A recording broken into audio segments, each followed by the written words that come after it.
Edozein hezkuntza prozesu, antolaketa, testuinguru pentsatzeko, amesteko eta ulertzeko ezinbestekoa da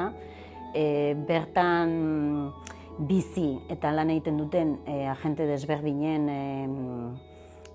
bizipenak eta esperientzia kontutan hartzea, eta zentzu honetan iruditzen zaigu eskola harrera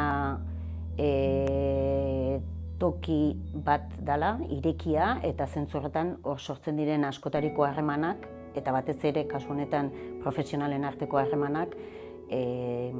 aztertzea ezinbestekoa dela. Bigarren ondorio nagusia esan genezake harremanak, eskola testuinguruan sortzen diren harremanak eragin pedagogikoa dutela, hain justu eskolara nolabait ez goazelako soilik egotera, baizik eta eskolan bizitza eta prozesu batzuk gertatzen direlako, eta zentzu horretan harremanak prozesu horiei erabat lotuta daudelako, eta haien izaerak eskolako klima eta kulturan eragin zuzena dutelako. Eta gero, azkenik irakasleari